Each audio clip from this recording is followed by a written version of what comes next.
Happy New Year.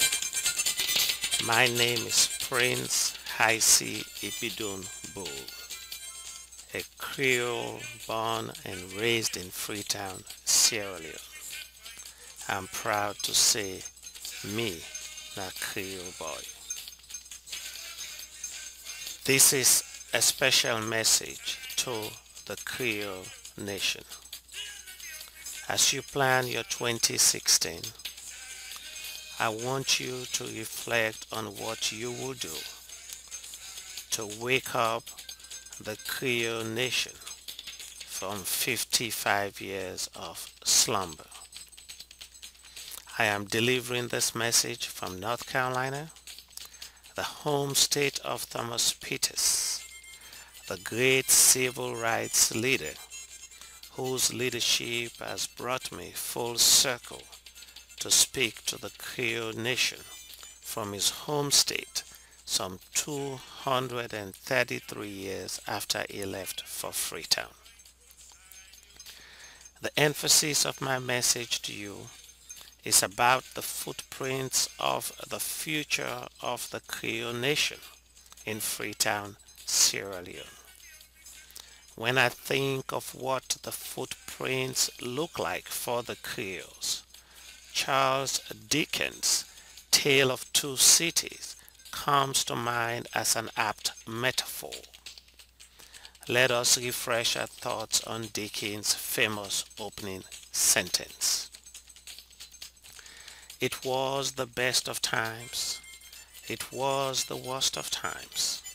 It was the age of wisdom. It was the age of foolishness. It was the epoch of belief. It was the epoch of incredulity. It was the season of light. It was the season of darkness. It was the spring of hope. It was the winter of despair. We had everything before us. We had nothing before us. We were all going direct to heaven. We were all going direct the other way. Many times I've asked myself, what would happen if Thomas Peters, Granville Sharp, Ajayi Carter, William Wilberforce, D.T. Akibobet, Mayor Cornelius May, Reverend Claudius May, Acuna Johnson, and the many famous Creoles would rise up and see what has happened to the great Krio Nation they created? What would they say to us, and what would they see? They would see that the Creoles residing in cities in the United States of America, England, Canada, and in other developed countries live quite a different lives from Creoles in Freetown, Sierra Leone. For us Creoles in the United States of America, England, and Canada, we live in a city Dickens paints as the best of times, the age of wisdom, the epoch of belief, the season of light, the spring of hope. We have everything before us. We look like we are going directly to heaven because what we experience feels like heaven. On the other hand, my brothers and sisters, Thomas Peters, Granville Sharp, Ajayi Crowder, William Wilberforce, Akibo Bates, Mayor Cornelius May, Reverend Claudius May, and Acuna Wallace Johnson and others will see that the Creoles in Freetown live in a city Dickens sees as the worst of times, the age of foolishness, the epoch of incredulity, the season of darkness, the winter of despair. They have nothing before them. Probably the group in Freetown feels like they are all going direct the other way to hell, for this is what they experience every day. As Creoles, is this the legacy we want to leave behind? What are we doing for those who live in this other city, Freetown?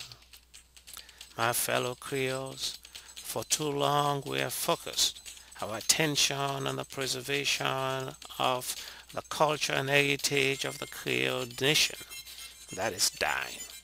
I want to assure you that discourse alone on culture and heritage is not sufficient to change the worst of times for our brothers and sisters who are suffering under a politically inept and rogue system. But before I cast aspersions on those in authority in Sierra Leone, I want to focus my attention on the Krio Nation experiencing the best of times in England, America, Canada, and beyond. What have you done to inspire, to change, and to impact the lives of your fellow Krio brothers and sisters who are suffering in Freetown, who are experiencing the worst of times, the age of foolishness, the epoch of incredulity, and the season of darkness? What have you done? What would you tell Thomas Peters today about the utopia he created? What have you done? What would you tell Granville Sharp about his paradise Freetown? When was the last time you visited Freetown to see how the generations of Thomas Peters and Edward Jones are treated? My brothers and sisters, as the osmosis of the Creoles continues into mainstream tribes, those who stand tall as Creoles are being marginalized, ostracized, and politically subdued. You see, as Creoles, we tend to glorify the footprints of the past because it validates and provides a sense of success, elitism, and a false sense of empowerment in a climate where we, the Creoles, are marginalized in many ways. And it is for this reason I say to the global Krio Nation, Krio lives matter in Freetown and Krio lives matter in Sierra Leone. Instead of trying to find solutions to save our beloved Freetown, we the Creoles are quick to find that one notable or famous family member along our long ancestral tree and cling to it with a hope to destination nowhere. We are quick to introduce ourselves with qualifiers: Mina Denkoka, Johnson, Decker, Jones, Davis, or Thomas, from Hastings, Sussex, Regent, Gloucester, Hycy, Morristown, and Wilberforce. My Krio brothers and sisters, this in my opinion is okay if and only if, as Creoles, we have a concrete plan for the footprints of the present and for the footprints of the future to save the once great Athens of Africa our ancestors created. As for the worst of times for our sisters and brothers in Freetown, we Creoles tend to blame all others but ourselves for our plight. And this must stop. And I repeat, this must stop. We Creoles must take full responsibility for building the greatest country in Africa, Sierra Leone, and for allowing it to fall into decadence. And now we must galvanize the awesome global Krio Nation to go back to Sierra Leone to rebuild it to its once preeminence for our generations tomorrow. As for our future footprints, some of us are content with the best of times in America, England, Canada, and beyond, as long as we can wear our tuxedos and evening dresses once a year to a kiddie event to validate our Krio existence or our Krio-ness. Is this who we are or have become? I don't want to think so. No, that's not who we are. As we look back and see the giant footsteps of our ancestors, look down and see the awesome footprints of change, and look ahead and see the Krio prosperity footprints of hope, we the Krio Nation must be intentional as to our plight.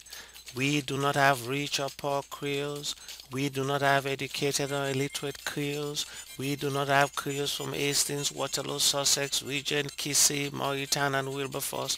What we have is one Krio Nation, a Krio Nation strong and united to turn the tide of all the foolishness in Freetown, a Krio Nation strong and united to turn the tide of quality education in Sierra Leone, a Krio Nation strong and united to turn the tide of quality health care in Sierra Leone, a Krio Nation strong and united to turn the tide of hygiene in Freetown in Sierra Leone, a Krio Nation strong enough to influence the political structure for a positive change in Sierra Leone.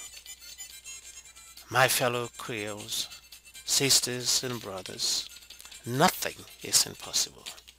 We need to be united as one, with our cabasnots and kotokos, with our trouseling tailcoats, toppets, and all dressed in a danchiki, and with the glory of Dr. Allah's Gumbe music leading us, we must turn the tide of Creoles in Sierra Leone to a city as Dickens describes it, the best of times, the age of wisdom, the epoch of belief, the season of light, and the spring of hope.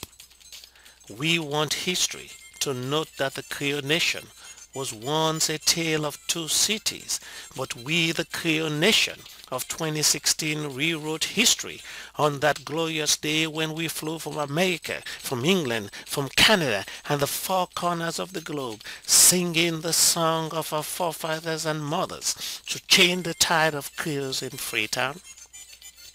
Home again, when shall I see my home? When shall I see my native land? I shall never forget my home. My brothers, my sisters, the global Krio Nation, Krio lives matter. Krio lives matter in Freetown. Krio lives matter in Sierra Leone. Thank you very much for listening, and may God bless you and God bless the Krio Nation. Stay tuned for my next presentation on the role of the Krio Nation in influencing the political structure in Sierra Leone for a better Freetown and a better Sierra Leone. God bless you.